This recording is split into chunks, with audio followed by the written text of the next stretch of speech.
Hey everybody, welcome to the NFR edition of the Score podcast. We've got these coming to you every single night after the go-round.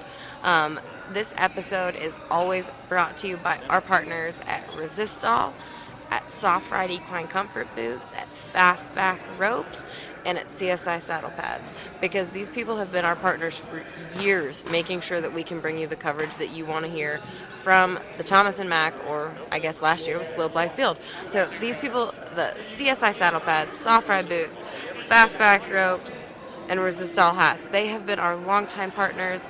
They have got presence here in Vegas. They are people that are counted on by the people that we talk to, that we work with, by the recreational team roper, by our whole community, and we are so grateful for them. So again, these episodes, CSI Saddle Pads, Fastback Ropes, Soft Ride Equine Comfort Boots, and Resistol hats.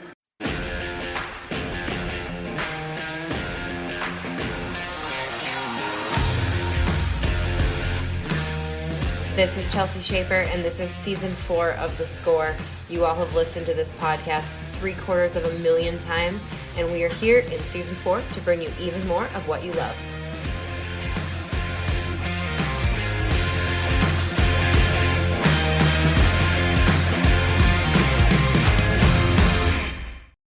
Hello. Hi, Chelsea. We've had a really fun first two nights, I think, at the Thomas Mack. I mean, I think we always get excited for everybody who wins, but it's been a unique last two nights with these two teams. So tonight, spoiler alert, if you didn't watch the round, Derrick Begay, and I keep wanting to say Corey Petska, but nope, that isn't it. Powder. Derrick Begay and Brady Minor won the go-round. Round two, Derrick's won round two before. I reminded him, I remember him winning the champ before. So it was a lot of fun to watch. If you have been paying attention to our website or anything, there was a whole lot of excitement around Derrick riding this really green mare. Not really green, that's disrespectful to Coulter, but on the green end of horses that was a ranch horse of Coulter Todd's. So that was a lot of fun tonight. Yeah, definitely. That horse is cool. And obviously Brady was on Shug, Yes. as always. And I mean, I feel like we've written about Shug a million times because he's just such a cool, understated horse. Mm-hmm. Yeah. So we just finished. Derrick Begay sat here and watched most of the rodeo with us up to this point. He's going to help JB Mooney get on his bull. So it's been a really fun night. We've had a lot of fun. I keep saying the word fun. That's all you can say. It's been fun. It's been a lot of fun. And that's what Coulter Todd said, actually, when we talked to him about his horse today. He said, all I can say is it's a lot of fun. And I think, and that's how I feel round two. I don't know if I'll still be having fun round 8, 9, and 10, but I hope so. Hopefully. Usually. Yeah, usually. It's good to be back in Las Vegas, so Yeah. that's a upper. Yeah, absolutely. All right, we won't ramble on too much. We'll tell you all the things that are going on. So second in the round was Coleman Proctor and Logan Medlin. That got a fist pump out of Coleman Proctor for sure. He needed a little redemption and was glad for it. Mm-hmm. Third in the round was Clay Smith and Jay Corkill. I think Trevor said today, they have no holes, and it looked like they had no holes tonight. And what she means by Trevor said today is Trevor and Miles Baker were on our very new show called The Replay for the NFR, which is going to be on our Facebook page and then on our website and then on roping.com if you guys aren't members of roping.com. So check it out. Miles Baker and Trevor Brazil, they did a recap of round one, and going forward we're going to have Ryan Motes, Colton Schmidt, and then some other awesome professional team ropers breaking down some of the great runs from each round. So anyway, it'll be a lot of fun. Caitlin, thank you so much for all your work on that show. Caitlin will be in charge tomorrow for the day. Yeah, round 3. Caitlin, if you follow everything we do on Team Roping Journal, Caitlin is our go-to girl for all travel, most event coverage that we do. She is the one. She's like our one-woman road crew for the Team Roping Journal. You're welcome, Team Ropers. But usually at the NFR, this is such a massive event that it's the both of us at all times.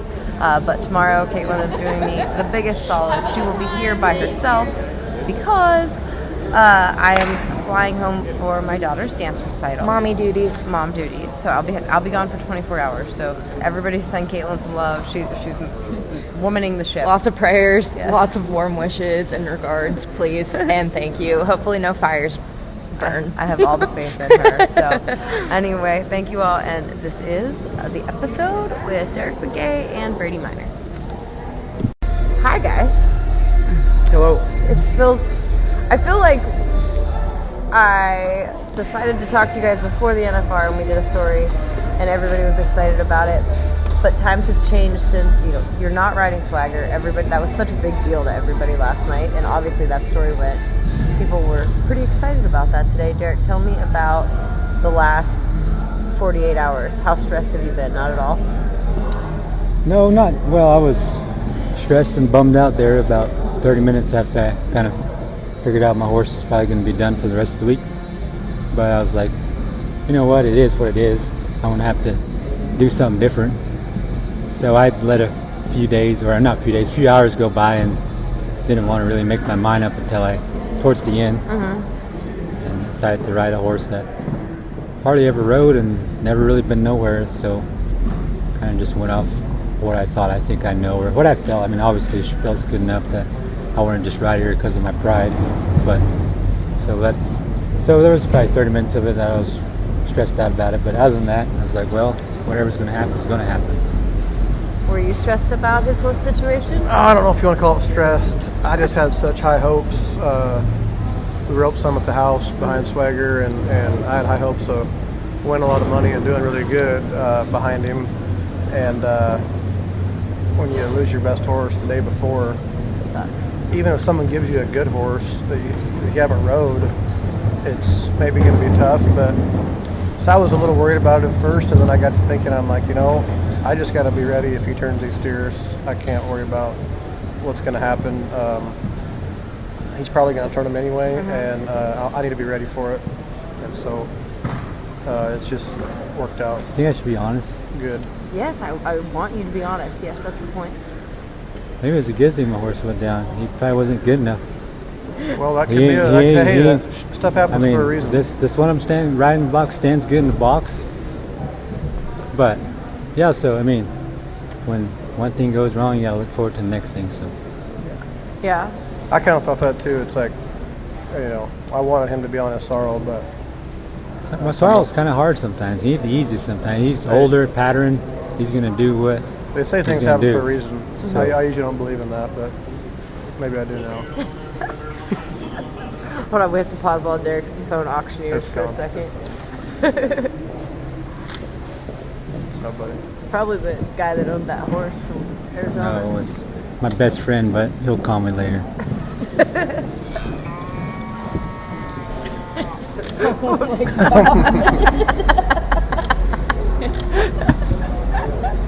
I love it. I mean, you were obviously we want to talk about the run. It looked like you were messing around a little bit in the box. I'm not saying messing around for no reason, but you took a second to get set. I was over there and I was about to ride up a time or two, and my brother used to take a long time in the box because Bob would turn his head, or he never really reared, but he wouldn't get right a lot, and the steers would fight the chute. And yeah, he had me. I My heart was took pumped forever. up. Yeah, you did. I was did? like, You didn't get the time limit, but I was worried. you had me nervous. Trying to get some TV time. She didn't feel right. Maybe that's right. Why? I mean, obviously that's some reason why. Steer was looking straight the whole time, but yeah, Did she feel green today? it happened so fast. It's hard to tell. Yeah, it does a little bit. I mean, because I'm happen to try to pay attention to more of her, the way she feels under me, what I feel like I need to do, and it happens so fast. So it kind of takes my worries away about roping. It seems like I got to try to train and rope at the same time. How did it happen for you so fast? Yeah, like he told someone earlier, you get a game plan for 2 hours before, and you think about it, and what you're supposed to do. And when he nods his head, I hate to say it's a blur, but you just got to react. And our plan was to catch them all. He's on a green horse, so I'm not saying I didn't have plans to want to go around, but I'm thinking we're going to win between 4th and 6th when we catch. And I sent my brother a video of that steer earlier, and he said He said, what would he say exactly? I think he said, nail this bitch. And he said, I'm staying at the South Point. I'll see you at the South Point. I'm staying there. And so that worked out good. Derrick, you told me a couple weeks ago that not for everybody to not look for you to be winning any go-rounds, that you weren't going to win any go-rounds, you were here for the average.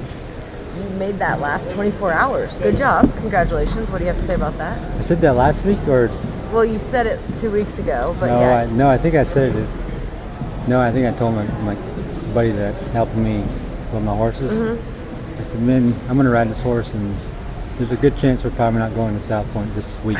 I'll just let you know, just because I just feel like I can catch on her and turn some steers. I just didn't know it would be fast enough. So, but what do I know? Did you have were you anti-go rounds going in? Well, I don't want to be negative about the horse because we're winning and it's great, but I just thought a green horse, I didn't think we were going to be 3 unless it was perfect, and it worked out perfect. And I need to throw fast, but he's getting close enough to the steer to handle him good enough that, maybe I can throw fast. Last night the steer went left and we just had a bad go, so I can't really go off on much of last night. And I'd like to see that same go tonight, straight away, and get good finishes. I wonder if the younger guys see us out back or before the rodeo started. I wonder if they see us those are the old guys. They're average guys. They're going for the average. They're you're Jake Barnes. Well, I mean, when I was their age, I used to always see the older guys as the average guys. Like But- Turtle and stuff. Turtles won't go around. So. Yeah. So Tell me, that is the statistic. You are the second oldest two-year-old per yeah, year. we were getting group photos the other day. Clay Trine was right below me. I was like, I got to looking around Clay Trine's the oldest guy here, and I was like, I asked Coleman Proctor, how old are you? He said 36. Yeah, he's young. Aaron and I got same age. I was like, I'm 38. He's like, I kind of got to asking everybody, I am the second oldest here. Yeah, I'm one of those guys now. Are you guys getting physically old? Does anything feel different? Do you hurt? Not me, I don't think so. I don't think so. It's just during the year when, he was 3 or 4 all year with Petska, but it seems like I was getting slow, and Riley kind of motivated me tonight. I didn't want to take a high risk shot this early in the week, and we were third out in the go around, so it's usually hard to win something third out on supposedly good steers tonight. So I was thinking, 3 hours before the rodeo, if just kind of like Buddy Hawkins, putting a 4-4 on them towards the beginning. Don't be fist pumping because you don't know what that's going to win. And I knew 3-9 was going to win good money, but I went out back and I booted, and it wouldn't have shocked me if we'd have won second or third. But like I said, at least with the steers being big enough, it still has to happen about right to be 3. Yeah, and we've talked about, obviously, Derrick's horse has been kind of the story, but your horse was pretty great, too. He's done good both nights. I was an hour before when I knew that steer was so good, and Riley told me to try to win the go-round. I probably wasn't going to switch, but I was like, man, maybe I should get on Ray and try to throw fast, because I think I can throw faster on him than the horse I got. But he did good tonight. He worked good. I just got to remember to ride the right position and stay a little bit wider and a little bit away from the steer and try to get a good finish. And I guess it just worked out. Yeah, Derrick, you just sat there and watched your run. Did you see anything that you didn't remember? Ooh, what happened there?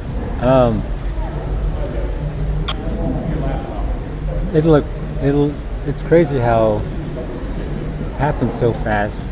You have to go back and watch it to actually see what you did and how you did. You actually look pretty good. Brady threw fast. That's what you think? Yeah. Riley told me to, like I said, his horse deal and being third out, I was just going to be happy with 4th place finishes all week, and we're looking at the big picture at the end. And I knew that steer was so straight and good enough, and he just got it on him, and I said screw it and fired it. Hey, Brindle May's going to be on. This is going to be her first trip to the South Point on the stage, right? Yeah, it is. That's going to be different. Oh yeah, it will be. Will she stay up that late? Yeah, she will. It's 10 o'clock this year instead of 11. So it's an hour earlier. Yeah. Shoot. On the way to them, they were back in Mirage.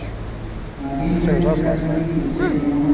Very good. Thank you guys. Congratulations. Thank you.